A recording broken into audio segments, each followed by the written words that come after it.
Men of Reddit, what about men confuses you? Everything. I don't know how I got this far. Same. I was raised by a single mother. I don't understand just about everything guys do as a group, and I get super uncomfortable around more than one or two of them anyway.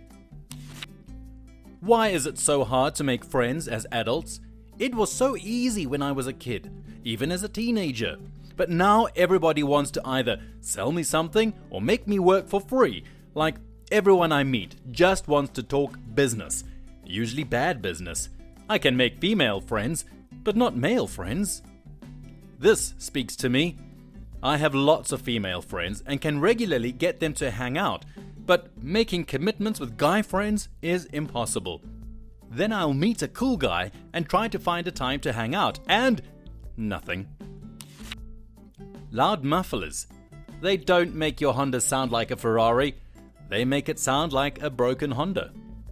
On that note, people who repeatedly rev their Harleys at stoplights are pretty annoying too. The men that are scared to hang out one-on-one because someone might think we're on a date. It's real, look it up. Weird. I prefer one-on-one hanging with good friends. We have our shtick, and adding more people tends to skew the good times. When I'm standing at a urinal peeing, and a guy comes up to use the one right next to me, and there are clearly open urinals further down the row. Why do this? Don't you know you're breaking men's restroom etiquette? A guy at my work not only does this, but will start talking. Why do you pee all over the seat and not clean it? I get when you have to go badly and no time to lift the seat, but you have to know you made a mess, and I'm sure when you walk into a piss-covered stall, you also get pissed. Especially when they do it in their own house.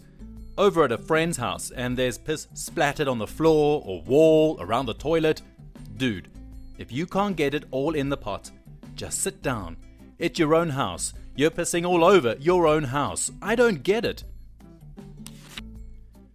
I'm not hitting on your GF. I'm just trying to see if our answers for the homework are the same. I was talking to a girl about a project we had to do for a graduate class, and I was asking her for help with one specific part of it. While I was messaging her through Facebook, I got another message from her boyfriend that said, "Stop messaging my girlfriend and worry about yourself." He was a cop who had graduated from college like a year before. I said to her, I think your boyfriend just messaged me. I sent her the screen cap of his message and she apologized for him. And I'm assuming she talked to him. And every time I saw him, he'd give me the stink eye or something. They eventually got married. I hope that's going well. Dudes who don't like being asked out by women and dudes who don't like being complimented by other men or women they aren't interested in. Man, I wish I would get asked out by a woman. I'm too much of an introvert to even initiate small talk, though I do have female friends. Why can't we have a close guy friend without being labeled as gay? I don't understand why it gets called a bromance either. Like, this is a dude I care about who cares about me. That's it. Disclaimer, nothing wrong with being gay. I would just prefer to be called what I am. You need to clarify with everyone else that your close male friend is just a bro. He's just a bro. Why so many things have to be a competition? It's exhausting. Because dominance, bro.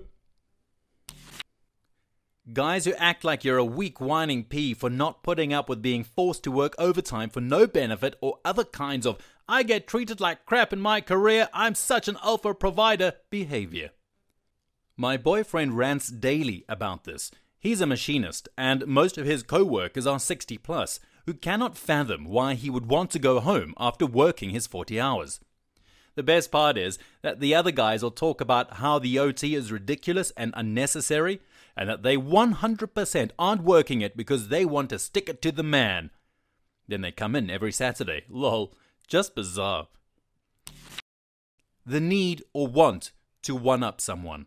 Like, congrats dude, you can bench 250. You need to berate me because I can only bench 190? You bench 190? Pfft, I bench 185. Weakling, I max out at 85. The need to look and act manly. Like there's a video by College Humor called The Straightest Guy Ever that describes what I'm talking about. Everyone has their preferences, but they don't need to flaunt it in an extreme way. I've recently discovered that this is the reason I don't like gay men.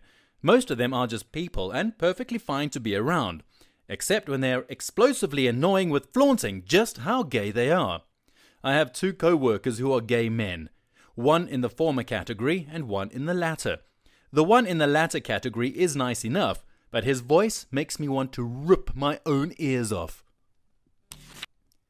How can you talk for ages about your great new car, which you will then drive 10 minutes to work and back on a street with speed limits? They might occasionally, and very illegally, decide to actually test it. My grandpa told me once that when he was younger, one of his friends got a Shelby Cobra, which is an exceedingly fast car to begin with, but this friend had just taken it to a shop in another state for some kind of engine upgrade. On the way back, they encountered an empty stretch of highway and decided to see how fast it really go.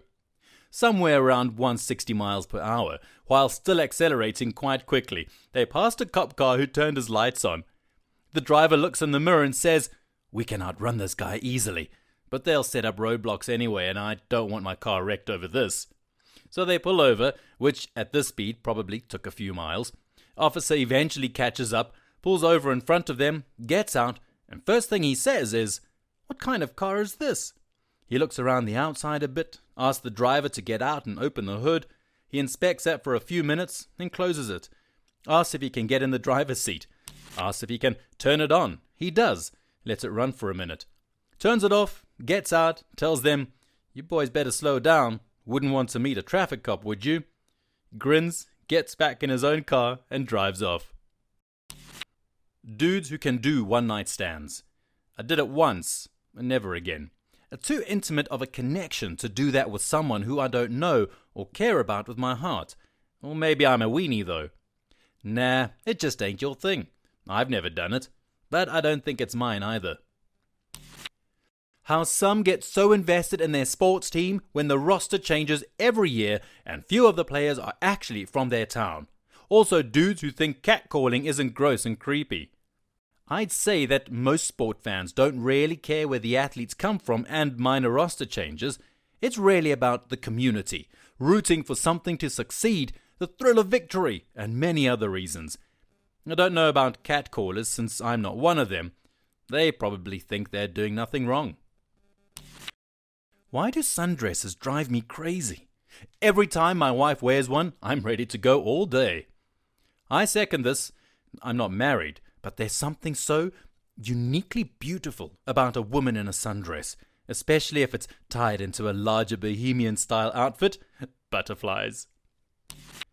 Why do we tend to bottle things up? Because at one point when we shared our issues, we didn't get the desired response. They thought it was a joke and laughed it off, or laughed at us.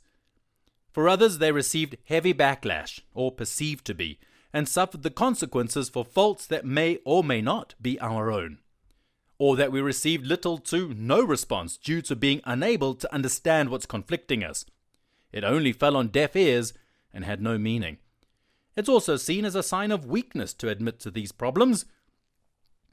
Then we fear that other people that we cannot bear knowing of our weaknesses taking advantage of it. We would rather die in this case. As a result, we do. Slowly. And sometimes surely. Talking sports, I've never had any interest about watching any games unless I know someone in it, that is my kids. As a 40-something guy, it's awkward for me being in social situations with acquaintances because that is the go-to conversation starter. I'm like this, and it's even worse because I used to play sports. Even when I played baseball, I never watched professional games. I'll watch American football now, but I mostly keep up for the social aspect. The games are definitely fun to watch, but my brother and father can spout stats all day, and I've never been like that. Why we smell something awful and decide others need to share the experience. I think that's a human thing. It's one of my sister's hobbies. Why is it so common for men to punch holes in the wall? I don't get it. It's how you test for studs. How can you guys go a day? without jerking it. Sometimes I just got more stuff going on, and by the time I finally get some downtime, I just want to sleep. Personally, I don't get all the hype around cars, sports, or working out, but it's cool if you like them. I'm just confused. I feel like most people don't actually like working out, but like the added benefits to their lives. At least that is why I go. Once you start doing it consistently, you enjoy it. If I don't go for a while, I miss my muscles being sore. It's weird, honestly, and I don't understand it, but it happened at one point. The constant heckling for lack of facial hair. Like you don't have to make fun of me for shaving, dude. You could try to protest, but they'll just accuse you of shaving face. Alpha male behavior. Made even worse by the fact that the alpha wolf thing was wrong, and the guy who came up with it spent decades trying to let people know he was wrong. Our ability to transform an irrelevant topic like ants or something like that into a 3-hour-long discussion about them. Lifted trucks and rolling coal. I really cannot understand how any adult thinks that rolling coal is not only acceptable, but a good idea. Why do some guys get angry for no reason when they're drunk? Everyone's just trying to have a good time. Stop ruining the fun for everyone and chill out.